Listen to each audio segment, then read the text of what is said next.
And I don't know if Ann Coulter does it, but by the time Teresa Lee Skulkington of the Connecticut Skulkingtons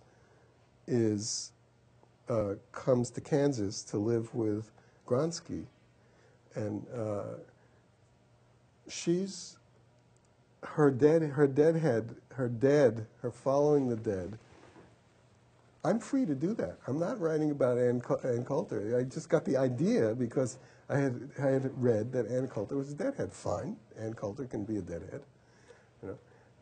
But my character, which started out, you know, as a skeletal model of Ann Coulter, my character is a deadhead, even though she's a right-winger. She talks about how the right-wing people that used to come visit her father, and she would sit under the table as a little girl, would all get high together, which I certainly believe. You know, drugs are not a left-wing phenomenon.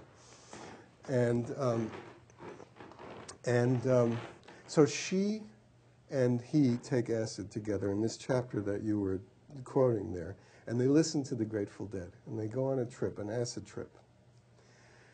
And that's what brings them together as a couple. Now, you know, many couples live together before they get married or before they split up. These guys are not together all that long before they're dead, or either dead or in Guantanamo, right? Yeah. So, you know, do I believe people can live together as man and wife without being married? Of course I believe it. Who wouldn't believe it? You know.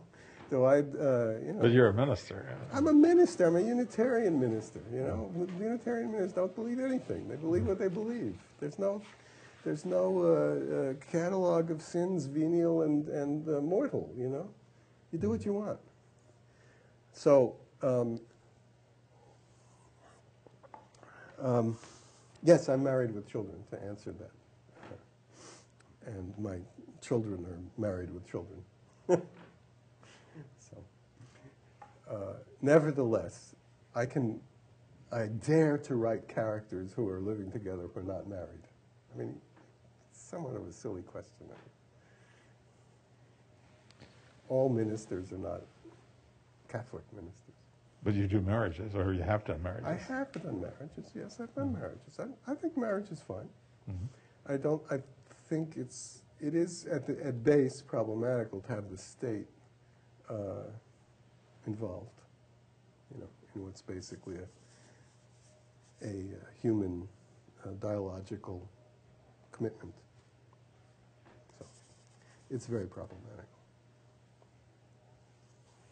In the Lamentations of Julius Marantz, I believe that you were inspired by a monument commemorating gravity research at Middlebury College.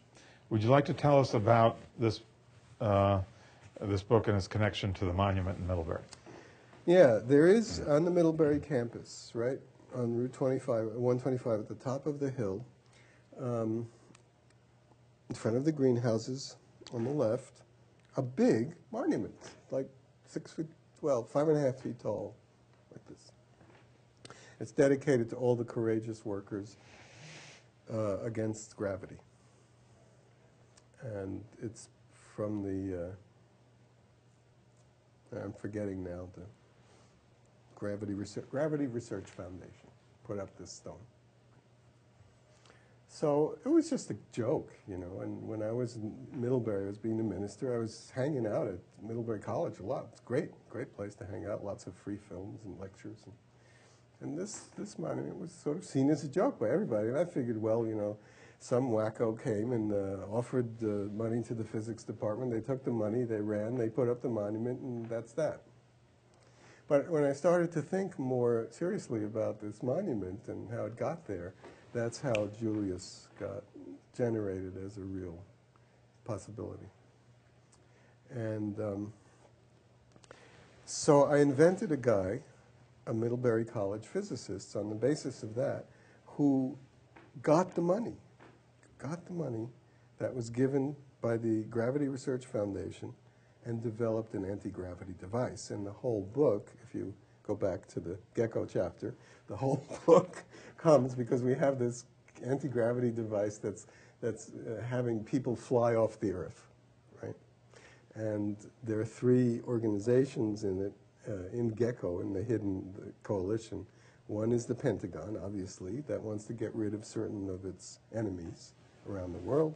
One is the World Council of Churches that wants to, by touting the rapture, wants to bring people back to church. And the third one is the Sierra Club, who want to fill the ozone hole with organic bodies in the sky, right? So they can shoot people up and fill the ozone hole, and also reduce the population. So they don't survive when they get there, no, do they? No. So it's a twofer for the Sierra Club, because they solve two problems. Same Population problem and the ozone hole. Yeah. So, these three organizations are all just pretending to be wondrously observing the rapture, because Julius's invention is making it possible, and Gecko is running the show. So that's how it started. So then I thought, well, I really need to know more about the Gravity Research Foundation. And I did some research, and I found out it was an organization set up by Roger Babson. Roger Babson is an fairly important person in American history. He was the founder of Babson College, which is in Massachusetts now. And it's a long story about his role in the history of physics, but I called up the archivist at Babson College, and I said, "Can you send me some material on Babson? I'm writing a novel." And we have since struck up this great email thing that has been going on for years, where every day I don't know, he seems to have nothing to do but to find the weirdest websites on the. And every day or every other day he sends out a weird website, and I'll always look at what he sends because his taste is so bizarre. And so that's one morning amusement, is to look at his things. So anyway, this started from the stone. It started and it came out of a real story. And then once I found out the role of Babson in the physics community, I developed that. So that's what got him to Copenhagen. Why Copenhagen? Because the Niels Bohr Institute is in Copenhagen. And once he was in Copenhagen, then Hans Christian Andersen, that's a huge part of Copenhagen culture, is Andersen and the Little Mermaid sitting on the harbor, the statue of the Little Mermaid. I was there with Bread and Puppet, and I have some sense of how tremendously important he is as a figure, and the Little Mermaid. It's the symbol of the city, is the Little Mermaid sitting. I remember seeing the mermaid when I was there. Yeah. So anyway, a lot of these things are serendipitous. One thing leads to the other. You see a stone, you find out a story, you invent a machine, you hear about the history of physics, you go to Niels Bohr, which came out of insect dreams, because Niels Bohr is a character in here as part of the development of the bomb. Right? But he did the bomb, not the. He didn't do anything on anti-gravity, did he? No, anti-gravity I just made it up. So. Yeah, I mean, I made up a plausible but quantitatively impossible mechanism for Julius's machine. So, it makes literary sense. It doesn't make scientific sense.